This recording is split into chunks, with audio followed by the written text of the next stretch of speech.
नमस्कार, कैसे हो? आशा करता हूँ आप सभी ठीक होंगे। सुबह की राम राम। तो आज बेटा हम आपको बताएंगे कि महाकाली संधि जो है वो किस किस के बीच में हुई थी, यानी किन दो देशों के बीच में हुई थी। महाकाली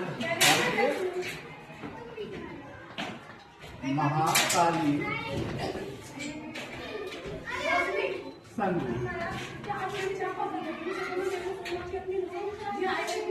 महाकाली संधि जो है तो बेटा किसके बीच में हुई थी? ये हुई थी बेटा भारत और नेपाल के बीच में। किसकी हुई थी? भारत और नेपाल के बीच में बेटा ये संधि हुई थी। तो ये संधि बेटा कब हुई थी और किस रीजन से हुई थी, यहाँ पर बेटा किस कारण हुई थी? तो बेटा मैं बता दूं आपको, जो भारत और नेपाल किसके बीच में, मैं मैप लेके आपको थोड़ा बता देता हूँ।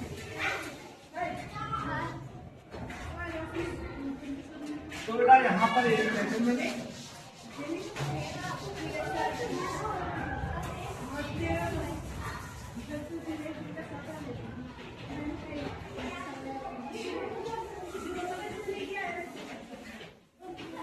तो ये बेटा हिस्सा है, ये नेपाल है और ये भारत। तो बेटा यहाँ पर क्या होता है कि भारत और नेपाल के बीच में एक नदी पड़ती है। कौन सी? काली नदी। कौन सी पड़ती है? महाकाली नदी। कौन सी नदी पड़ती है?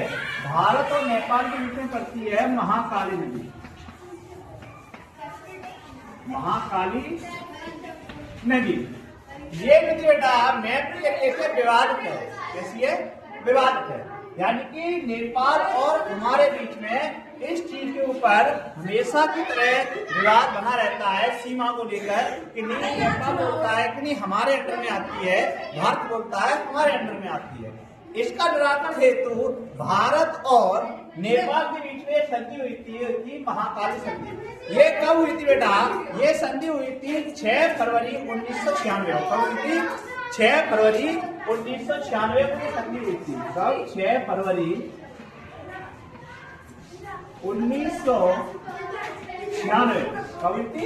6 फरवरी 1996 को बेटा भारत और नेपाल के बीच में ये दोनों संधि हुई थी। दोनों देशों ने यहाँ पर हस्ताक्षर किए थे, ठीक है। और इस समझौते में बेटा महाकाली नदी पे यानी कि जो लाइट बनाने का काम है, हाई इलेक्ट्रो पावर बनाने का काम किया गया था, यानी इसके उद्देश्य से यहाँ पर इसको लेकर चर्चाएं की हुई थी। और दोनों देशों के बीच में बेटा यहाँ पर